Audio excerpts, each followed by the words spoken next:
젊었을 때 200만 원이랑 제 나이 뭐 40, 50대 돼서 200만 원이랑은 그 200만 원의 차이가 크거든요. 이게 어른들이 1000만 원 메꾸는 거랑 20대 대학생이 1000만 원 메꾸는 거랑은 정말 차이가 큽니다.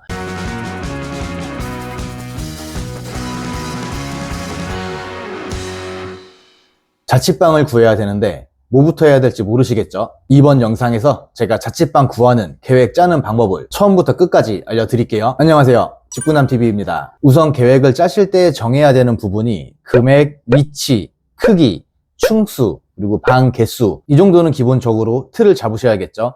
그 중에서 굳이 중요한 순서를 뽑자고 하면은 저 같은 경우는 사실 금액이 제일 중요해요. 근데 이거는 사람 성향마다 조금 차이가 있으니까 본인에 맞게끔 우선순위를 세우시는 게 좋아요. 저 같은 경우는 금액이 사실 가장 중요하고요. 그 다음에 위치, 직장에서 얼마나 떨어져 있나, 그리고 뭐 버스나 차를 이용해서 몇 분 정도 걸리나, 이런 걸 고려해가지고 내가 출퇴근이나 등하교 할 때 좀 편리한 곳에 그런 위치를 잡으셔야겠고요. 그 다음에는 방 크기를 좀 보셔야 돼요. 그러니까 대부분 처음 자취하시는 분들은 원룸도 가능하실 거예요. 근데 여기서 고려할 거는 이게 1년차, 2년차, 자취 1, 2년차들은 사실 원룸에서 지내도 크게 뭐 불편함은 없으실 거예요. 왜냐면은 처음 집을 나왔다는, 독립을 했다는 그 회방감과 이런 자유, 이런 걸 만끽하시느라 사실 처음에는 원룸이고 뭐고 다 좋으실 거예요. 근데 이게 2년 살고 3년 살고 그 이상 되면은 짐들은 무조건 늘어납니다. 가구던 옷이던 이런저런 짐들이 늘어나요. 그래서 원룸은 좁아질 수도 있으니까 요 크기도 잘 고려하시는 게 좋고요. 그리고 층수, 뭐 엘리베이터가 있는 건물은 고층이 오히려 좋겠죠. 시원한 뷰가 있을 수도 있고. 근데 하지만 이런저런 사정에 빌라를 들어간다, 엘리베이터가 없는 빌라, 그리고 뭐 단독주택을 들어간다, 이러면은 층수가 또 높으면 힘드실 수도 있어요. 요즘에는 쿠팡이 하도 잘 나와서 뭐 배달은 시키면 되겠지만 그래도 왔다 갔다 하기 힘드실 수도 있고요. 방 개수는 내가 생각하는 구도가 있을 거예요. 나는 드레스룸, 옷방을 따로 뺄 거야, 아니면은 공부하는 방, 뭐 티테이블 놀 방, 이런 걸 따로 뺄 거야, 이런 구조에 어느 정도는 또 맞는 게 좋겠죠. 그래서 방 개수도 정하시는 게 좋은데, 제가 지금 말씀드린 순서대로 중요 순위가 이렇게 떨어지다 보니까 사실 저는 방 개수는 가장 마지막에 고려를 할 것 같아요. 사실 투룸이건 쓰리룸이건 뭐 처음 자취하는 데는 뭐 크게 관계 없다고 저는 생각을 합니다. 그냥 좋아요, 사실. 그럼 먼저 금액에 대해서 한번 볼게요. 금액에 대한 계획을 어떻게 세워야 되는지. 사실 이건 정답은 없어요. 그냥 내가 삶에 대한 이런 높은 질을 원한다, 이러면 비용을 좀 더 내는 거고, 반대로 나는 좀 집은 허름하더라도 돈을 아끼고 싶다, 이러면은 비용을 낮추면 되고, 좀 단순하다면 단순한데 근데 그 기준 잡기가 좀 힘드신 것 같아요. 그래서 제 개인적인 의견이에요. 이건 제 개인적인 생각에는 월세가 되면은 월 납입금이 되겠죠. 월세가 되면은 월 납입금, 월 차임이라고 하는데 그 월세 부분, 그리고 전세를 들어간다 라고 하면 전세 이자를 낼 거예요. 아마 대출을 받으셔야 되니까 그 전세 이자가 될 거고, 그 금액이 내 소득의 20%는 안 넘어야 되지 않을까 싶어요. 이걸 20%라고 말씀드린 것도 정확한 딱 기준선이 있는 건 아니고 그냥 제 주관적인 의견인데, 이게 왜 그러냐면은 만약에 내가 한 달에 200만 원을 번다고 가정할게요. 대부분 이걸 보시는 분들은 학생이나 청년분이시니까 학생분들은 또 소득이 없을 수도 있고, 그러면은 뭐 이제 알바를 하던 부모님한테 도움을 좀 받던 하실 건데, 만약에 200만 원 월급을 받는다고 치면은 200에 20%면 40만 원이에요. 제가 아까 20%라고 말씀드린 거는 최대치를 말씀드린 거예요. 그러니까 20%를 무조건 맞춰라, 20%를 넘어가라가 아니고 아무리 비싸도 20% 내에 들어가라, 이거거든요. 그리고 이제 수도, 전기, 가스, 뭐 관리비, 이런 게 공과금 같은 게 있겠죠. 이게 포함해서 적게 나오시는 분들은 뭐 5만 원에서 7만 원 정도 나오시는 분들도 있고, 많게 나오시는 분들은 20만 원 이상 나오세요. 요거는 뭐 내가 얼마나 쓰냐, 어떻게 쓰냐에 따라 다르겠죠. 가스를 많이 틀어놓는다, 겨울철 추워가지고 보일러를 펑펑 틀었다, 이러면 당연히 많이 나오실 거고, 나는 조금 헝그리한 정신으로 추워도 버티겠다, 보일러는 안 튼다 하면은 뭐 몇만 원 나올 수도 있고요. 요거는 사람마다 다른 거라서 조금 금액을 계산하기는 애매한데 그냥 한 15만 원 잡고, 그리고 이제 핸드폰 요즘엔 다들 쓰시죠. 핸드폰 요금은 5만 원만 잡을게요. 합하면 20만 원이에요. 그리고 여기서 뭐 보험료를 직접 내는 분도 계실 거고 부모님이 내주시는 분들도 계실 거니까 우선 보험료는 뺄게요. 그러면은 60만 원이 나옵니다. 60만 원 요거는 그냥 가만히 앉아서 숨만 쉬어도 나가는 돈이 60인 거예요. 여기서 뭐 내가 집에 필요한 게 있어서 뭐 샴푸를 샀다, 치약을 샀다, 휴지를 샀다, 요건 다 별개예요. 요거 빼고 가만히 앉아서 숨만 쉬면 60만 원 기본 나가고요. 그리고 이제 자취를 했으니까 밥도 먹어야겠죠. 자취했는데 엄마 집에 가서 밥 먹을 순 없잖아요. 그래서 밥값 하루에 2끼만 먹는다고 가정하고, 요즘 물가가 많이 올랐어요. 대부분 뭐 제대로 밥 먹으려면은 10,000원 이상 줘야 되지만 밥값도 그냥 7,000원만 잡을게요. 7,500원 잡을게요. 하루에 2끼 먹으니까. 그럼 계산하기 편하게 하루에 밥값 15,000원 들어갑니다. 근데 요거는 특수한 케이스에서 뭐 하루에 한 끼밖에 안 먹고 뭐 나는 편의점에서 삼각김밥 하나 사 먹어서 하루 종일 버틸 수 있어, 이런 거는 또 특수한 케이스니까 요거는 빼고, 통상적으로 근데 하루에 밥값 15,000원으로 못 살아요. 집에서 해 먹는다고 해도 하루에 15,000원 더 쓰실 거고, 그러니까 한 끼가 아니고 하루에 15,000원 잡은 거예요. 적게 먹는다고 해서. 그럼 한 달에 30날 잡으면은 한 달에 45만 원 나오죠. 밥만 먹으면. 커피나 술은 아직 안 먹었어요. 밥만 먹으면 45만 원. 합하면 105만 원입니다. 그리고 이제 회사를 다니던 직장을 다니던 왔다 갔다 버스를 타던 뭐 차 기름을 넣던 교통비가 들어가겠죠. 교통비는 뭐 한 20만 원만 잡을게요. 그럼 우선 125만 원 나가고요. 그리고 이제 수도 사야 되지, 물티슈 사야 되지, 샴푸, 바디워시, 클렌징, 화장품 다 필요한 거죠. 요거 그냥 한 달에 5만 원만 잡을게요. 한 달에 5만 원 잡으면은 총 130만 원 나오고요. 그럼 이제 의식주는 해결이 됐어요. 아, 은은 아니네. 옷은 아직 안 샀어요. 은은 빼고 식주만 하는데 130만 원 들었고요. 옷은 뭐 맨날 사는 거 아니니까 뭐 옷은 뺄게요. 우선 옷이랑 신발, 뭐 속옷 이런 건 우선 빼고, 이제 먹고 자는데 다른 거 안 하고 가만히 먹고 자는데 130만 원 나가죠. 이제 여기서 데이트 해야죠. 뭐 남자친구도 만나고 여자친구도 만나야죠. 청춘이니까. 그리고 뭐 친구가 이별을 했다 이러면 나가서 술도 한 잔 사줘야 되고, 이것도 근데 뭐 개인적인 성향이 강한 거니까 얼마를 잡아야 될지 모르겠어요. 일주일에 친구 2번 만난다 치고 청년분들이시니까 한 번 나가는데 5만 원만 쓴다고 칠게요. 요즘에 아시겠지만 호프집 가서 술 한잔 먹어도 6, 7만 원 나오죠. 근데 그냥 5만 원만 잡을게요. 일주에 2번 친구 만나고 5만 원을 쓴다, 한 번에. 그럼 일주에 데이트 비용, 뭐 술값 이런 거는 일주에 10만 원 쓰는 거예요. 한 달이면 40만 원이고요. 그럼 이제 170이 됐습니다. 내 월급은 200이었는데 벌써 170만 원이 나갔어. 이제 조금씩 숨통이 쫄리죠.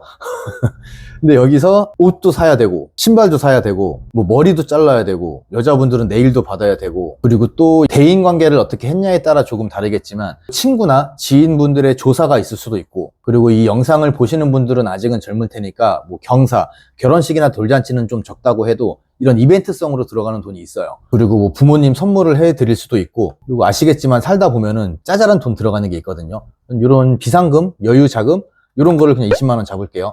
그럼 190만 원 썼어요. 벌써 200 버는데 190 썼으면은 10만 원 남습니다. 근데 이제 적금도 하셔야 되죠. 남들 청약 다 하고 뭐 파킹 통장에도 돈 넣어놓고 적금 한다는데 나는 이제 10만 원 남은 거예요. 내 소득에, 내 월급의 20%로 집값을 잡았는데 집에 대한 비용을 계산했는데 차 떼고 포 떼고 하니까 내 지갑에는 이제 10만 원 남았죠. 그리고 이제 또 사회 초년생 분들은 아실 거예요. 신용카드 쓰시는 분들, 이게 명세서를 보면은 뭐 몇십만 원, 뭐 100만 원 넘게 나올 때가 있어요. 근데 나는 그렇게 쓴 적이 없거든요. 참 희한해요, 신용카드 진짜. 근데 이거 사용 내역을 하나하나 보잖아요. 다 맞아요. 이게 무슨 카드가 됐던 걔네도 대기업이고 나름 이런 볼륨이 있는 업체니까, 기업체니까 이런 거 잔실수 안 하고 걔네 사용 내역 안 틀리거든요. 신용카드 쓰시는 분들은 이제 마이너스가 되겠죠. 신용카드를 뭐 얼마나 쓰시는지 모르겠지만 이제부터 마이너스가 되는 거예요. 그럼 이게 말이 좋아서 독립이고 말이 좋아서 자치지 그냥 마이너스를 살고 계시게 되거든요. 그래서 제 생각에는 최대 20%를 안 넘는 게 좋아요. 월세건 대출 이자건. 그렇게 살아도 빡빡한 세상이에요, 요즘에. 그리고 아까 아시겠지만 제가 밥값 하루에 15,000원만 잡았죠. 하루에 15,000원 가지고 정말 배고프게 쥐어 짜야 되고요. 그리고 여자친구 만나서 일주일에 여자친구 2번 만나는데 회당 5만 원만 쓴다? 이거 말도 안 돼요. 요즘에 놀이공원 한 번 가도 10만 원, 15만 원 그냥 나가요. 최소한으로 잡았는데도 지금 10만 원밖에 안 남았어요. 신용카드가 없다는 전제하에. 이게 말하다 보니까 제가 좀 꼰대가 됐고 잔소리를 좀 하는 격이 됐는데 우선 상황이 이래요. 근데 여기서 내가 200만 원 버는데 뭐 집 월세를 신축급 투룸 오피스텔을 가서 월세를 뭐 70만 원 낸다. 거기다 관리비를 포함하면은 뭐 한 달에 85만 원씩 나간다. 그러면은 이거 답 없어요. 그래서 이런 계획을 잘 세우셔야 돼요.